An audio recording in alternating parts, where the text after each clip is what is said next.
Hi guys, it's Alex here with Recombo, and I have here the LG Optimus L5 II. The L3, L5 and L7 actually originally launched last year, and then LG announced the successors to all of those mid-range Android devices at MWC this year in Barcelona.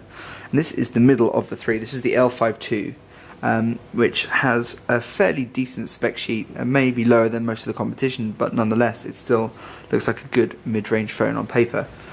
First of all, just take you around the hardware before I switch it on. We have a 4-inch WVGA screen on the front there, an earpiece at the top, no front-facing camera, just the proximity and brightness sensors just to the right of the earpiece.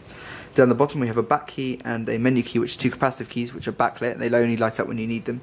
And a hardware home button, which also has this silver bezel, actually lights up as an LED notifier, which changes colour depending on the type of notification that's coming through, whether it's an alarm or a text message, which is a really nice inclusion. There's also this silver plastic bezel around the phone. The whole device is very plasticky, it has to be said. It's very plasticky and very light, in fact, incredibly light. It's a 1700 mAh battery. There's 8GB of RAM, 32GB optional expandable via microSD, a standard size SD slot, which is quite unusual, but beyond that, yeah, it's considering all the stuff that's packed in there, it's very, very light in the hand, which is nice for some, although it could also be considered cheap depending on the kind of use you are. On the left side here we have the volume rocker, which is a plastic knurled volume rocker, which actually feels quite nice to grip. And also above that we have the quick memo key. It's actually a quick settings key. You can customize it to whatever you want, but by default it launches the quick memo, which is like the LG's own inbuilt device-wide note-taking and annotation app. On the back we have this fake brushed metal look, which looks very nice, but it is of course extremely plasticky. I don't know if you can hear that, but it feels quite cheap. Nonetheless, in the top left we have a 5-megapixel autofocus camera with an LED flash and a loudspeaker. The right side is purely reserved for the power lock key, and on the top we have a secondary microphone and the headphone jack, and on the bottom micro USB port. So that's basically all of the hardware and hardware controls and features that you can see from the outside of the phone. So if I just power it on right now. So this is a WVGA, as I said, 4-inch WVGA IPS LCD panel. LG are known for making extremely bright screens, and this is no exception by the looks of it. And it's also running a version of their Optimus UI. This is actually running Android 4.1.2 Jelly Bean as well, so it's the latest widely available version. Now inside there's a 1 GHz processor, which is really nice and snappy, as you can see. Even though it's a single core processor, the UI right now is extremely smooth and solid.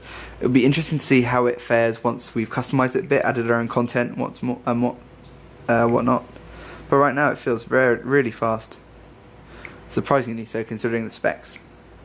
There's also 512 megabytes of RAM, helping the 1 GHz single core processor along. Interestingly enough, there's no auto brightness feature. There's only a brightness slider, which you can grab from the notifications bar here, which is handy. But aside from that, no, there's no way to automatically set brightness to adjust, perhaps with a third-party application. That's unusual. There's also a host of quick settings at the top here, which is really nice, and you can actually edit how they're displayed in terms of the order that they come up in. LG have put a few of their own applications on here too. All the icons that you see here, some of them are basic Android native applications underneath. They're just skinned with their own icons over the top, LG's own icons over the top. But there are a few things like LG SmartWorld which come pre-installed. And another thing about the LG interface, the Optimus UI, is that it's fairly customizable. If I press and hold there, you can add apps, or you can jump to your downloaded apps, specifically widgets and wallpapers, all from the same screen. And you can even do things like, if I press and hold on this icon here, there's a little paintbrush icon which pops up, and I can actually choose any icon. You can even choose letters, you can even use photo icons, and some apps, LG apps, have large icons too. So if I choose that, now you can see it's double the size. It's a 2x2 rather than a 1x1.